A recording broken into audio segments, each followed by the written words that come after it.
Hi everyone, my name is Richard Vogt, and today I will be going through my ENPM 691 final project. It is the investigation, exploitation, and remediation of a vulnerable web server. To start us off, I went through the agenda and talked about how we'll go through the investigation, exploitation, remediation, and then a quick demonstration. The goal of my project was to investigate the vulnerabilities of the textbook-contained web server Tiny.c using my VM as well as a Raspberry Pi, and then attempt to patch the vulnerabilities while maintaining the core functionality of the program. Tiny.c is a simple sample website that is included in the textbook Computer Systems, A Programmer's Perspective, 2nd edition, on page 919. It's a very simple web server that's written in C that serves both static and dynamic content via GET. It's a very simple, basic web server. It's only about 250 lines of code. It does not support any modern things. It doesn't have any JavaScript. It has no SQL database, no Mongo database. There's no login. There's no passwords. There's no room for all the standard things that you would expect to be able to exploit out of a web server. This brings me to my investigation. The first thing I did was obtain the source code. I downloaded it off the web, built and run it, went to my Firefox browser, and found this. When I was running it through my VM, I had to use localhost. When I was running from my host machine, connecting to my VM, I used the IP address of the VM. Static content is all contained within the main directory, and dynamic content is under CGI-bin. Over here we can see what the standard website looks like, where it has Dave O'Halloran's name and a picture of Godzilla. And here we can see an example of the dynamic content, this program called Adder, which takes two integers and adds them together. Now I'd like to go over some of the investigation methods that I did. Like any attacker, I hit the website with a large number of A's. I tried to dump shellcode into the URL. I tried large numbers. I tried negative numbers. I tried bash commands, Python scripts, Perl scripts. I tried to move around in the directory. I even tried to write a Python brute forcer to dump different characters in there and just see what happens. Basically all the different things that I could think of, including even looking at the source code and even looking at the compiled source code using a decompiler using GDB just to see what I could find. Over the course of this project, it was a lot of trial and error, and this was a page that I came accustomed to, or even sometimes just crashing the website entirely itself. Especially when I made the Python brute forcer, that brought it down time and time again. When I wasn't doing that and I was manually poking and prodding, this was one of the most common things I saw. I'd like to go into the exploitation of denial of service. There was three main ways that I was able to do this. The first of which was overflowing the buffer of the URL by just dumping a large number of A's into it. A little more complicated was writing a Python script to continuously hit the web server until it crashed. And if you're a script kiddie, you can just use something like low Earth orbit ion cannon to bring the site down. And you will get this unable to connect, and you will wonder what happened. The second exploit that I was able to uncover was the unrestricted file access that Tiny.c gives a user. When you navigate to the website, it's designed to only give out 4 different kinds of content, that being HTML, text, JPEGs, and GIFs. In the source code, when a user actually enters the name of a file that is not one of the 4, it defaults it to being a text file. So this leads to unforeseen consequences and leaves the program vulnerable to attack. An attacker can get the compiled source code, the makefile, or even the actual source code itself. Here we can see an example of this where the user is able to access the README file. Here we can see the user accessing the compiled source code. And here we can see the source code itself being accessed from the website. The third attack that I was able to discover was integer overflows. Tiny.c takes the value of the strings found in the URL, writes them to an environment variable, and then passes them to the adder function. Integers in C are only 32 bits, and in C it's undefined behavior when you have integer overflow. So if you take two numbers like 2 to the 32nd and 2 to the 32nd and add them together, some of the behavior is undefined. As we can see here, these two large numbers added together equal -2. This isn't something that you want to happen in your program, especially on a web server. It's better if you do something about this. And this brings me to the remediation. After identifying potential vulnerabilities, I wanted to see how I could patch them while maintaining all of the core functionality of Tiny.c. This included main themes like input sanitization, checking the string lengths, and checking the return value of different functions. The first remediation I did was on the unrestricted file access. I limited it so that the users could only access the 4 kinds of files: HTML, text, GIFs, and JPEGs. In the original state, it would treat any file that's not one of these 4 as a text file and give the user access to it. I also canonicalized the file name and checked that the user is in the correct directory or correct subdirectory.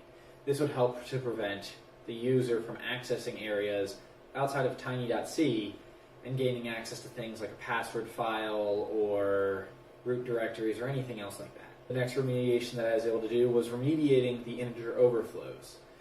When the program runs dynamic content, it passes the user input to an environment variable called queryString, which then it extracts the numbers from.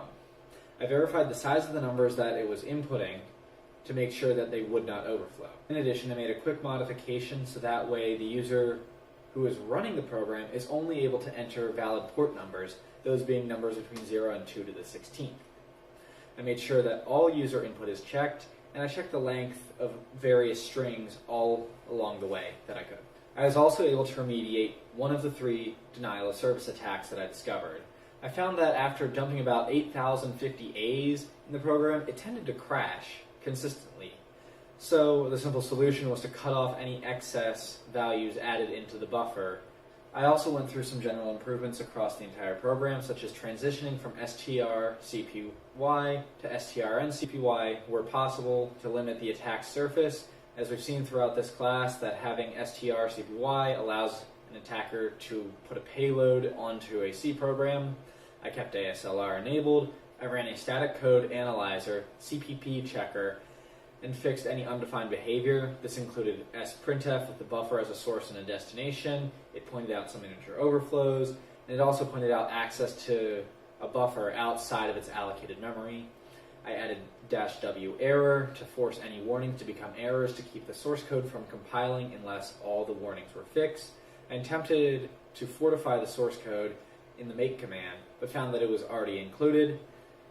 In addition, I used Valgrind to check for memory leaks and found none. Some of the future endeavors that I would like to do some better remediation of the denial of service attacks that I was able to conduct. I'd like to exploit this more with directory traversal. I'd like to see if I could move around the directory better, gain access to more files. I'd also like to develop an exploit based on integer overflows. I'd like to develop an exploit based on writing to the environment variables. And of course, as always, popping shells would be more fun. Now we'll go through the live demonstration. Here we have the original version of tiny.c, and as you can see, it's running on my Raspberry Pi. We're now going to try to access a file, such as the source code, which it allows, as well as the compiled program itself. And now we're going to go to the secured version, which we can see here is running on my virtual machine. We will now attempt to access the secure version. And as you can see, it's forbidden, as well as the compiled binary. Here we have the vulnerable version of the website, and we're going to go to cgi-bin/adder. And here we can see, when adding to the program, numbers under the maximum value work fine. But when they go too high, we get undefined behavior. Here you can see it is running on my Raspberry Pi. And now we're going to show this on the secured version.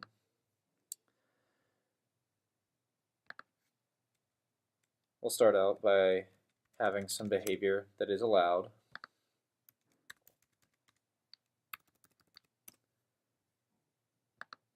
And now we're going to overflow the integers. And as you can see, the values revert to 0. Here you can see it's running on the VM. Here we have the vulnerable version of tiny.c running on my Raspberry Pi. And now we're going to attempt to overflow the URLs buffer. by dumping in 16,000 A's. As you can see, this file was not found, and the website crashed with the segmentation fault. I'm going to attempt the denial of service attack on the improved version of Tiny.c. Here we can see it's running on the virtual machine. I will now dump 16,000 A's into the buffer. As we can see, this is not found.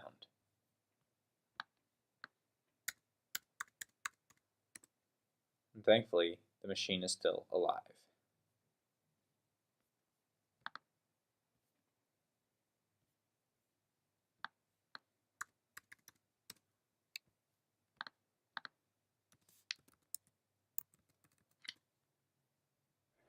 Overall, this was a very fun course and I learned a lot, but this project really helped teach me a lot about secure coding.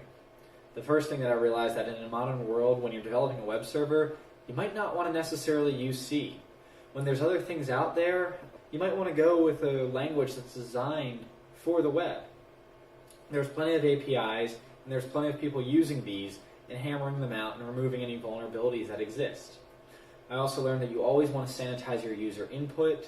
This is very important because the users might not necessarily know what they're doing. It could just be a user that doesn't understand how to use your program, and they might inadvertently crash it.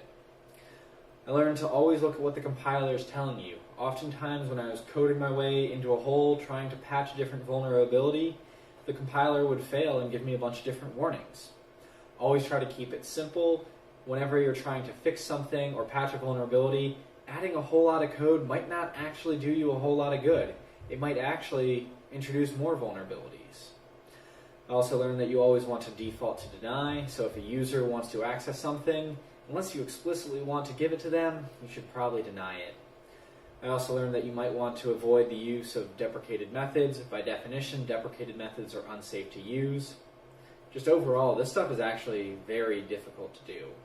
On a seemingly small program, getting an exploit to work is quite difficult, and having more team members on the team might have helped me get further in my goals.